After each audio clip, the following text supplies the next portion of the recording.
Hi and welcome to the Demystifying Mental Toughness podcast for athletes, coaches and professionals who want to achieve their goals faster. I'm David Charlton and I'll be sharing proven methods from leading athletes, coaches and experts that will help you get the most from your talent.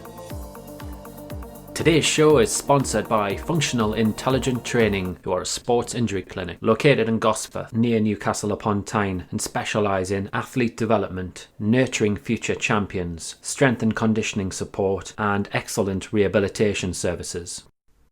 So today I'm joined by Brendan Pearson, former professional goalkeeper and now personal trainer specialising in online coaching.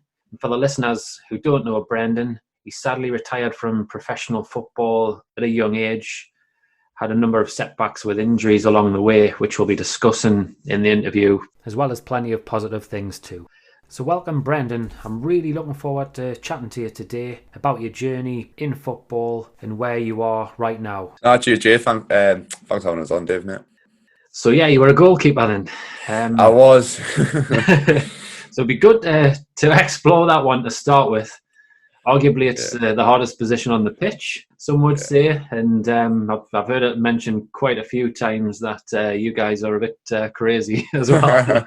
Yeah, I know. We are. That's what we're a different breed. That's what they say. But you've got to be slightly crazy to stick yourself in goal and get balls shot at you all day and diving at people's feet. But you love it. If you're crazy enough to love it, then it must be the right thing for you. Definitely. So, how did it work out for you then, playing in goal? So how I originally started was when my family moved away from, we lived in Newcastle, we moved to a little town called Hadenbridge, and then there was a local football club. My dad was always crazy in football, so obviously signed up to the football team when I was like 8 or 9. I think I played one game as a centre-half or something, and I don't think I was that good. And then I remember one training session, they just stuck me in goal, and I was actually quite decent. Obviously, at the time, it was only a little goals, and I've always been a tall lad, so I think I just stopped all the shots, and everyone was like, right, next season you're going to be the keeper. And I was like, oh, great. But I quite enjoyed it. So that's just, and then from there, obviously, the story goes elsewhere. So it's half the battle, isn't it? If you enjoyed it and then you found you're pretty good as well, like you're going to embrace it, aren't you? Yeah, 100%. Anything that you enjoy and that you're doing good at, it's like nobody wants to do things that they're not good at, do they, realistically. But I think that's why I kind of was fortunate enough to have the career I did, because I enjoyed it so much. You were in Newcastle's academy for like quite a number of years, and you worked your way up there.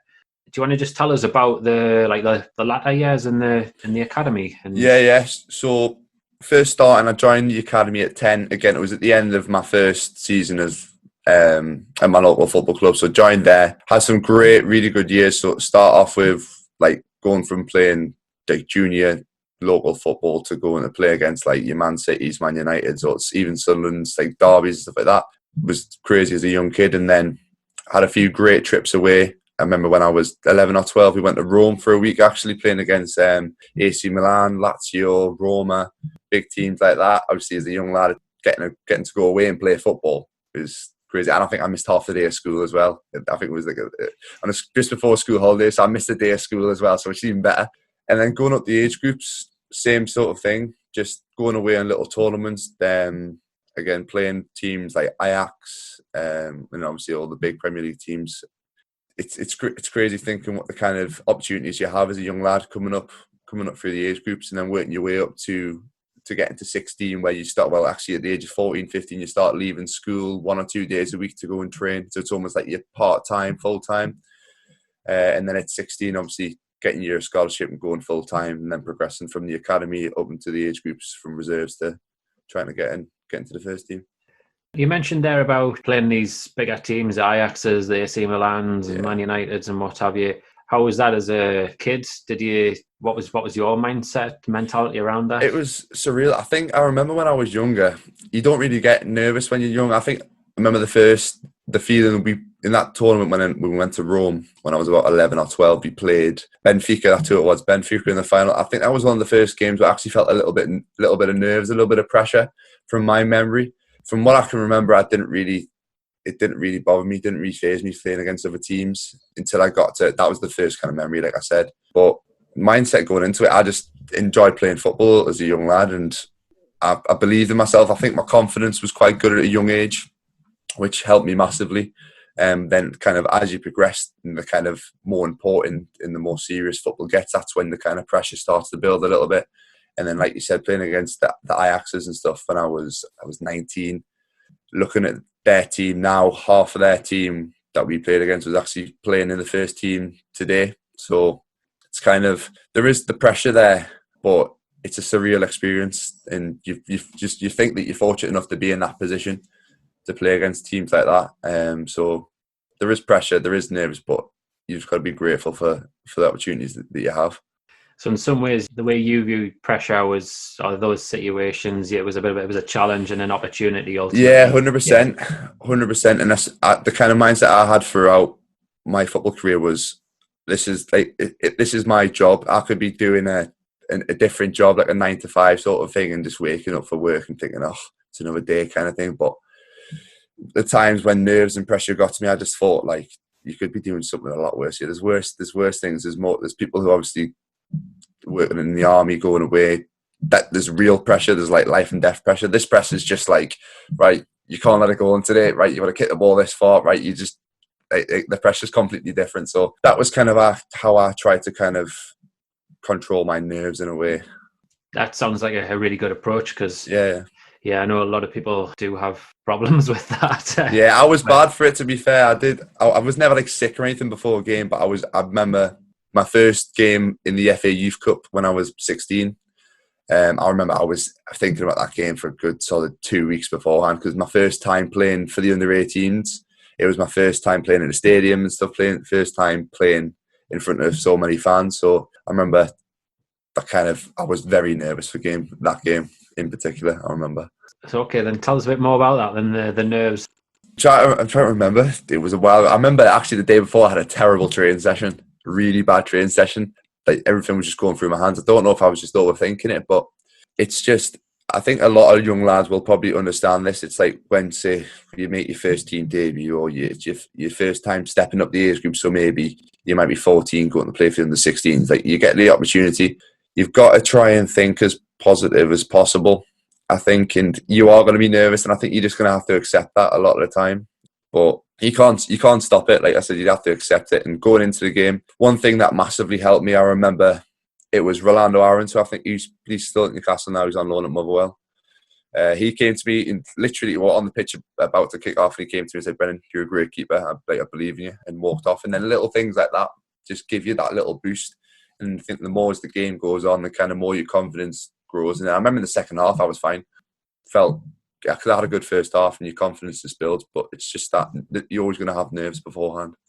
Yeah, it must be nice having teammates who are going to encourage you in that way as well. Yeah, it's massive. It just shows they believe in you. Yeah, no doubt about it, which every player needs it, but yeah, especially a goalkeeper. You mentioned there about terrible training sessions then, because I know some people have a problem with that. Like, if they're a couple of bad training sessions, then they're going into a game, their mindset can be, well, not the best, basically. Completely off, yeah. It's funny that, because I can remember a number of games where I've done really well, and I've had either like really bad training sessions the day before, or like my last game was horrendous. I don't know why. I don't know if it's just kind of I put extra pressure on myself. I don't know how I hype myself up a little bit more. I don't know what it is, but I just remember like that Barnsley game, for example, and then we played a game down at West Ham at the old Upton Park. I remember the weekend before we played Sunderland in a derby game, and I had a horrendous game. I just remember being really, really angry for like the few days building up to the game, and then I remember like my warm-up and stuff for the West Ham game, and my head was just so focused. I think just because I didn't want to kind of have that feeling of like not guilt for letting the team down, and also just like that bad feeling knowing that you could have done better. So I don't know what it is. It's like a trigger almost. So I think if you have a bad training session day before, it might do you good to kind of like give you a little bit of fire to get going. I suppose again, it's how you frame it, isn't it? Yeah. You'll get the people who are more likely to be successful will just look at it, that's just one of those days. Whereas or that people will look at it, oh, this is terrible, Beating like the sort of themselves up, perfection, yeah. yeah, a bit of a like a perfectionist mentality, which isn't helpful at all. Yeah. So I suppose one of the challenges, yeah, you're likely to have as a goalkeeper as well will be being in and out of favour with coaches and managers changing and things like that. Did you Yeah. come across that in your career? Yeah, especially I think the older you get, the kind of more that kind of comes into the picture. So obviously either changing clubs or going on loan places. Like I found that obviously coming from an academy setup, it's bred into you to kind of play football, so like play out from the back, play a certain way, try and start from the back and work your way up. And then you kind of go into, for example, going on loan to a non-league setting. Like I went on loan to North Shields when I was younger to start with, and then Gateshead when I was a little bit older. Going from that to kind of, right, kick the ball into row Z as far as you can, that you've got to be strong, you've got to come for crosses, you've got to do this, that and the other. You've kind of just got to take it in your stride. For me, I found it okay because I quite enjoyed the kicking the ball long aspect because I had quite a decent kick on me and stuff. So because I had kind of had both attributes where I could play out from the back a little bit and play long, I didn't mind it so much. But I think some people who aren't used to that or maybe have their own beliefs about certain things might kind of find it a little bit more difficult. But in terms of the managerial side, getting on with different managers, you've just got to kind of see it as they're your boss. You need to, like, even if you have a manager 1 week ago who tells you to do one thing, and then the next week you have a different manager who completely does the other thing, you're just going to have to take it in your stride. And if it's something that you don't believe in or you're not good at, work at it. Like, work at the things that they want you to do, because at the end of the day, they're the one who's deciding who's going to put you in goal or not. Yeah, that's one of the hard parts about team sport in general. You know, if you're, I work across individual and team sports, but if you're in an individual sport, you're your own boss. But let's face it, in football, yeah, you've got the coach to answer to, the manager to answer to all the time, haven't you?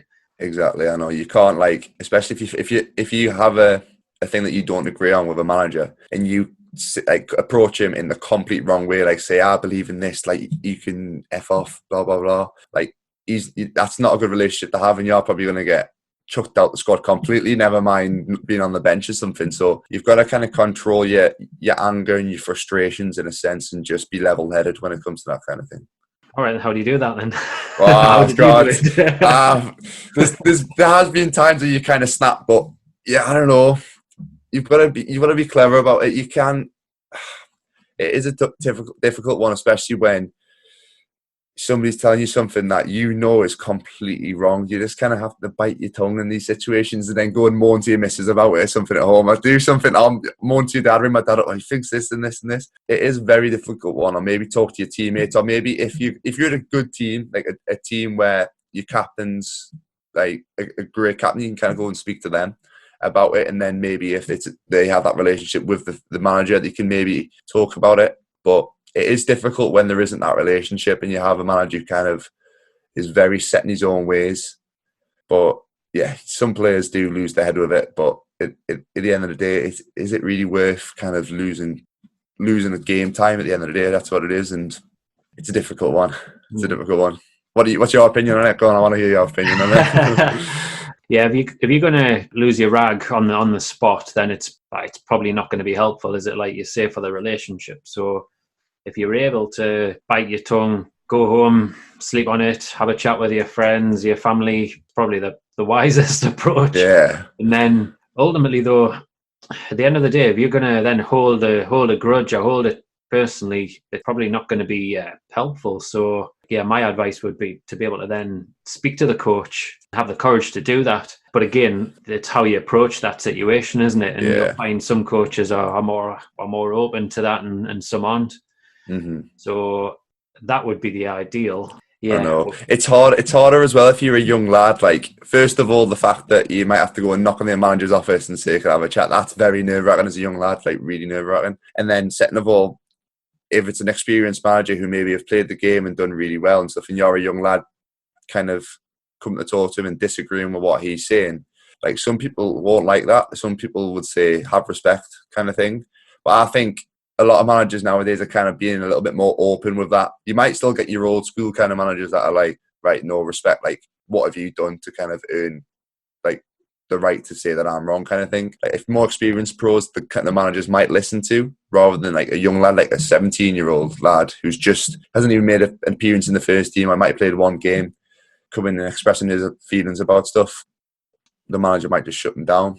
But like I said, I think it is kind of becoming a little bit more open now, especially with more modern day managers and younger managers kind of coming in. I'm looking at it, thinking about it from being a psychologist, and if a coach does allow those conversations, I think is a great thing, because ultimately it's building up a healthy relationship between you and the player, and it's also teaching the player the skills, really giving them confidence to be able to fully express themselves. 100%. But it's always going to be on an individual basis, no doubt about it. Yeah, I know. I think like some people are just very much in that old school mentality, but like I said, it is kind of. I think the more the years progress, the kind of more open it'll be in terms of that. Yeah, it's changing. Yeah. The other thing with the goalkeeper, then, obviously you're the last line of defence, and you're not going to be perfect, so you're going to make mistakes. Yeah, plenty. Yeah. How did you handle that? I think when I was younger, I did used to beat myself up about because I do have a little bit of a temper, which I'm learning to control, and there is moments where I've controlled it quite well. But when I was younger, I'd lose my head a little bit. I'd go into my shell more than anything. I don't think it'd be like get angry. It would be more go into my shell and just, you don't want to be in the game. But kind of, I think the older I got, the kind of more, like, it wasn't that I didn't care, but it was that kind of reaction, like, there's nothing I can do about it now. It's happening. You're just going to have to literally just move on from it. And then when the ball comes to you next, you do the right thing. And I think if you do that, the more things that you do right after a mistake, you kind of just get back into the rhythm. And then you might make a mistake, and then your team might go and score a minute later, and then you're back in the game. And then the last minute, if you're in your shell and you don't want to do anything, and there's a one-on-one situation and you just back off and the guy scores, then you've lost the game for your team. But if you kind of you've swept it under the rug, you forgot about it, and then you just come out and make a save the last minute, and your team either wins or your team gets a point where they would have lost, like, you redeem yourself. So I think the best way to go about it is just sweep it under the rug and just literally forget about it, or pretend that you don't care during the game. And I think a lot of keepers, they kind of have that arrogance that it's like they blame someone else, which will help them in a sense, because they're not going to go in that shell. They're very strong-minded, strong personalities. It isn't good that they're blaming obviously someone else, because it might not be their fault, but I think you do have to have that bit of arrogance about you to be a goalkeeper, or you've got to be mentally strong at the end of the day. It's an interesting one you say that, because, yeah, I mean, like you say, ideally you wouldn't want to blame other people, but I suppose if you've got a good relationship with, say, the defenders, and they know what you're all about, and they know that you're doing it for a reason, then it's a win-win situation really for everybody.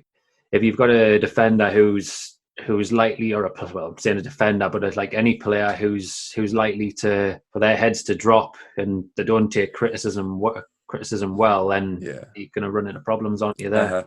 I found that when you go kind of lower down the leagues, you have to be able to take it. Like, you have to, because you're going to get, like we spoke about before, they're more experienced. All the pros who are very old school, they'll give you it. They're not afraid to tell you something. Like, they'll give you it even if you are doing the right thing, just to kind of, that's how they've been brought up. Like, they've been brought up getting shouted at, getting pushed kind of thing. So you're going to have, like I said, the lower down your leagues, the more you kind of deal with it. But if you look at like the top Premier League kind of goalkeepers and stuff, if they make a mistake and it's for the rest of the season, they've been fantastic. Like, the centre half will come on, the captain will come and just say, "Oh, like, don't worry, mate, just forget about it. Like, we know what you're capable of." So it is a tough one. You've got to be able to take it, but you also want to be in that atmosphere where people are going to still support you. But as a goalkeeper, you're gonna work your way from the bottom and work your way back up to the top. So you're gonna work with the lower league mentality where you're gonna get shouted at, and then you're gonna work to the top. But like I said, things are changing all the time. So everybody's becoming more open about things. Yeah, I mean, at the end of the day, though, it is something that you're always going to get, though, isn't it? And it's something that you have to address if you're someone who is aspiring to be a Premier League keeper or to turn professional or something like that, then and you know you're not very good with criticism, then you got to try and do something about it. Yeah. Otherwise, you're not going to fulfill your potential. Yeah, I think people like moving on to kind of like the psychology, like in mentality of it, people, you'll struggle massively if you can't deal with criticism anyway because of the how big football is now on social media and stuff and critics. If you can't deal with it, if you're not mentally strong, that's when you're really going to struggle, not just in the dressing room and stuff, but outside. Like, I know there was days where even just in the dressing room, if somebody was giving me a bit of jib, I'd beat yourself up. You beat yourself up a little bit at home, kind of thing, like really try and beat yourself up, and then you just need to kind of go to sleep, wake up the next day, and have like a fresh mindset. Completely forget about it. Which luckily I've always been quite good. I can like go to sleep, wake up, and I'm kind of my mindset's completely changed, and I'm like level headed. So you've got to have that in you, I think.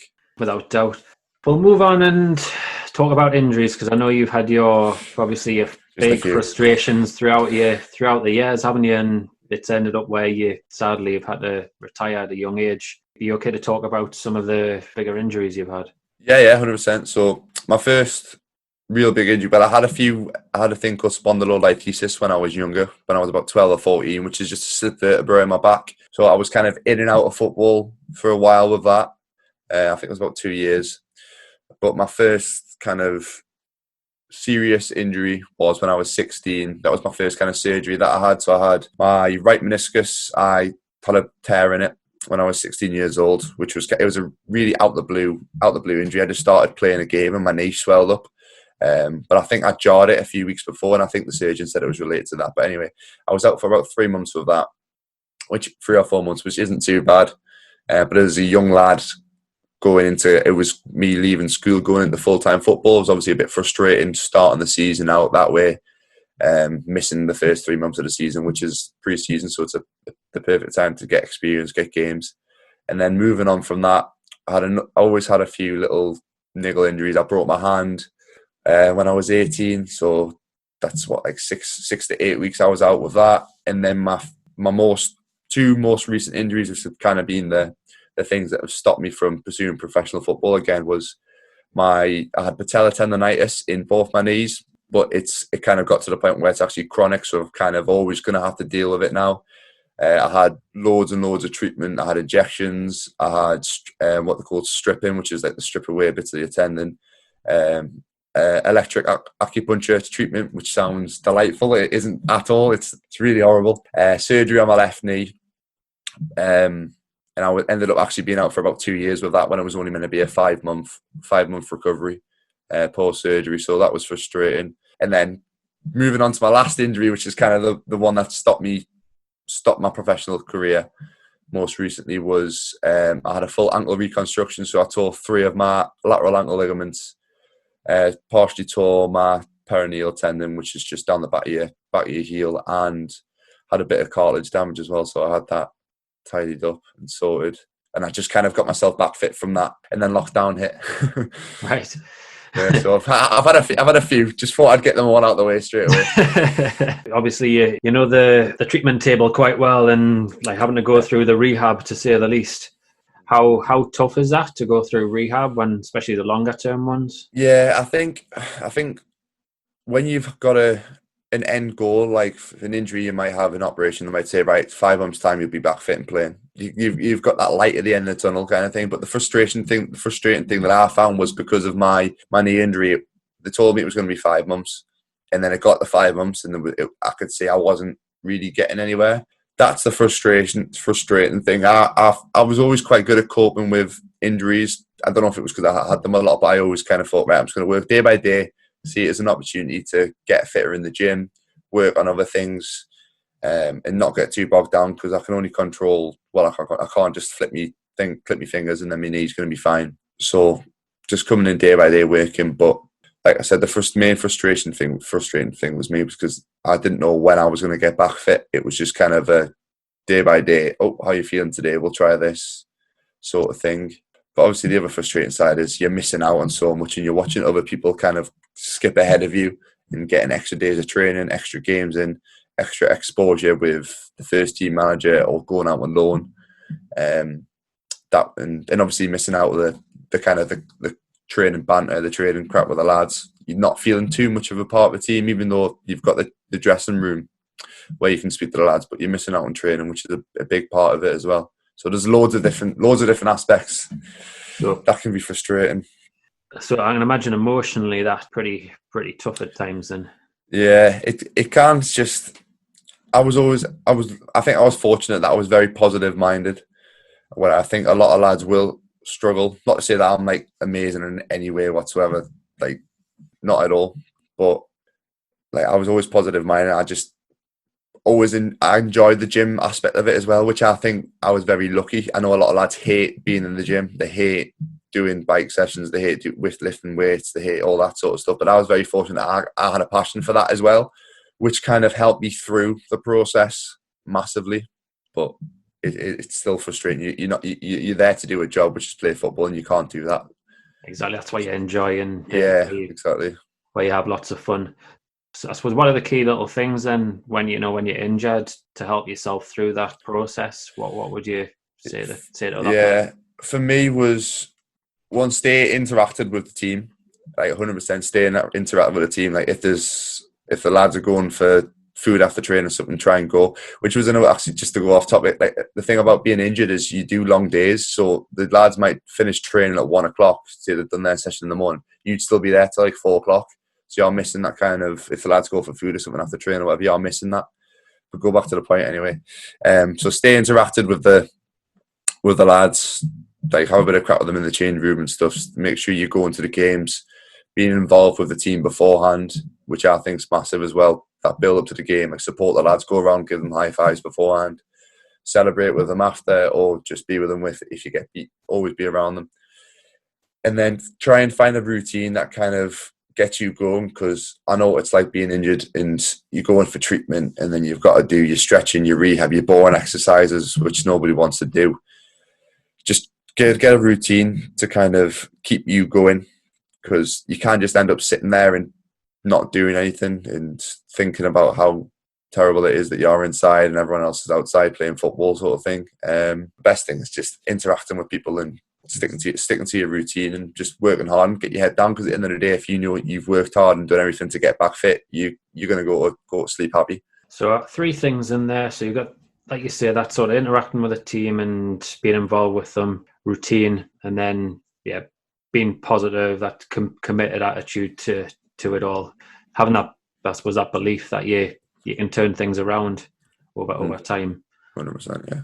So it sounds like your positive mindset, just in general around things, and that inner beliefs being a big help for you over the years. Massively, yeah.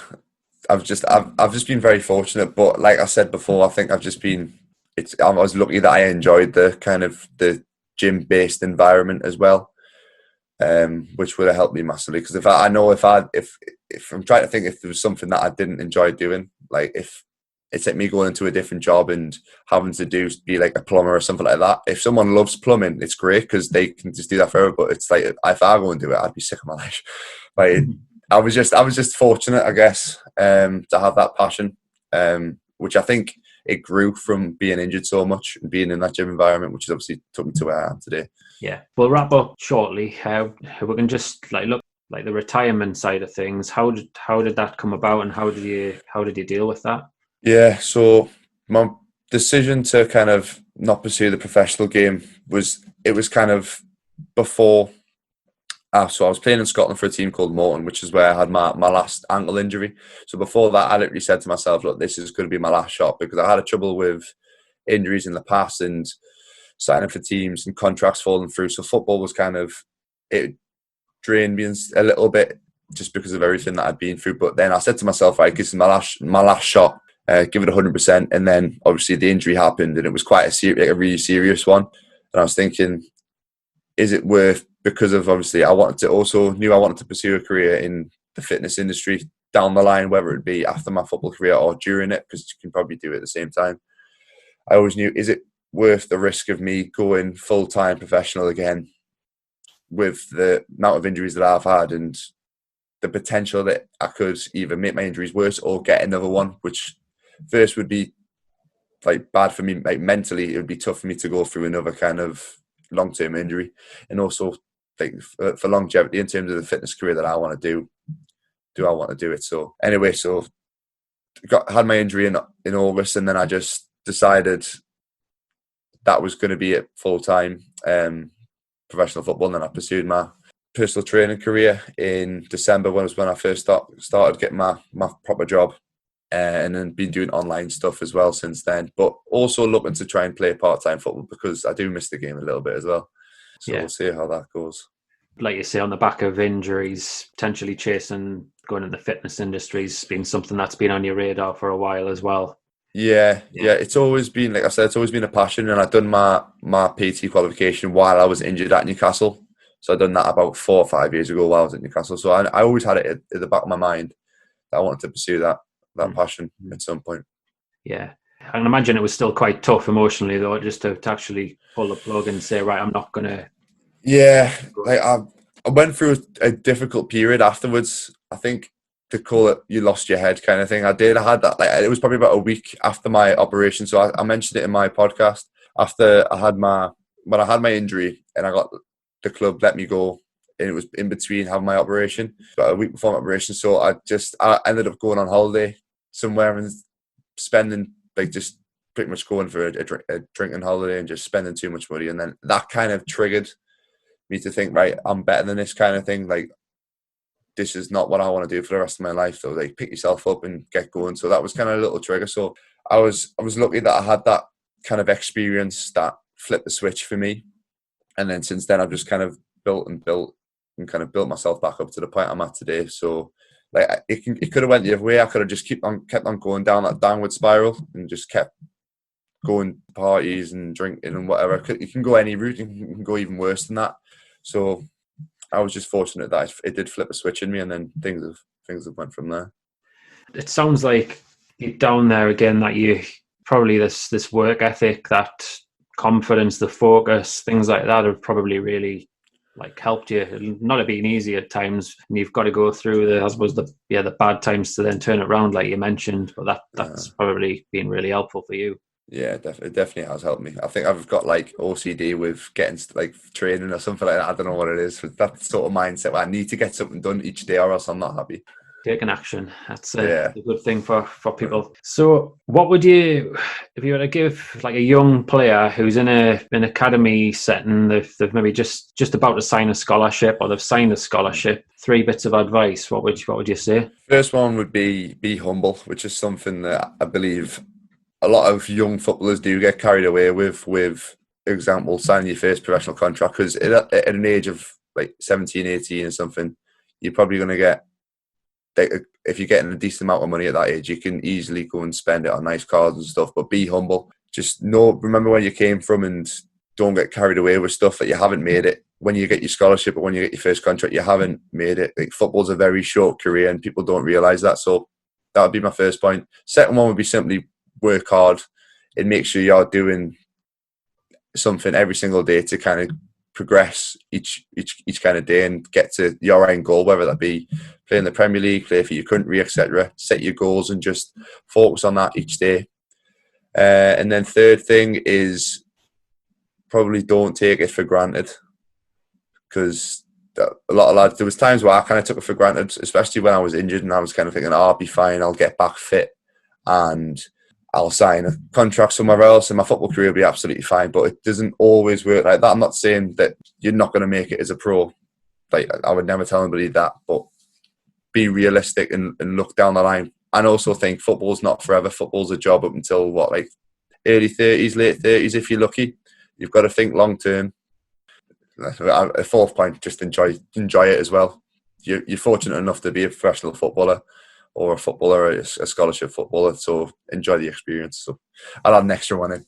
I've missed your question up. Never mind. 4 points. But to be fair, that last one's a really good one, because it is quite easy to lose the enjoyment in what you're doing, where you work so hard, or you don't necessarily have great relationships with people in your club or something like that. Yeah. So be humble, work hard, don't take it for granted, and last of all, enjoy it. Some cracking little tips there. I like it. Cheers. Good stuff. So no, I appreciate your time, Brendan. It's been really good. Thank you. No, enjoyed it. Where can people find you? So social media wise, I'm on Instagram. It's just Brendan Pearson Fitness. And then I've got a YouTube channel as well. So if you just search Brendan Pearson, it'll come up. And then I've also got a podcast as well called Process. They're the main ones. Brilliant. I love that word as well, process. Process, yeah. That's why I named it. It's all about the process. It certainly is. It's been a great process. I know. Cheers, Dave. Thank you. Thanks very much. Brendan's journey so far has clearly been a roller coaster, and I wish him well in his new career. I'd imagine some of the things he shared were quite difficult at times, so fair play to him, hats off, he was very brave. There were some great bits of advice shared for younger players, and Brendan clearly has some attributes associated with mental toughness. With his confidence in his ability, the fact he's been able to demonstrate a can-do attitude towards lots of situations, even very tough situations, like the rehabbing from injuries, and then the very, very difficult decision he had to make to move away from professional football. It's not so easy for a lot of people in that respect. Lots of players go through similar challenges with injuries, and then there's many footballers out there and they get released from their clubs and their dreams lie in tatters. They don't then respond like Brendan did. They have struggles for a period of time. There's certainly lots of research out there to say that many players, many athletes can then go on to have mental health problems. And if you're one of those who is struggling, you know a friend who's potentially struggling, I'd encourage you or encourage your friend to talk through the different emotions with a professional or with friends. Certainly as a sports psychologist, we're trained to help you by sitting back, listening to you, giving you space to offload, and then when appropriate, we'll help you see different perspectives, different options that you do actually have. I won't lie, the process can be tough at times, can also be uplifting and very motivating too. So if you did enjoy today's episode, please feel free to give the show a 5-star rating on iTunes alongside a positive review too. That would be really, really appreciated from myself. Really looking forward also to the next episode where I'm joined with a very well respected elite coach who goes on to share some great bits of advice. I'd like to give a big thanks to today's sponsors. Functional Intelligent Training, who are a sports injury clinic located in Gosforth near Newcastle upon Tyne and specialise in athlete development, nurturing future champions, strength and conditioning support and excellent rehabilitation services. Thank you for listening to Demystifying Mental Toughness today.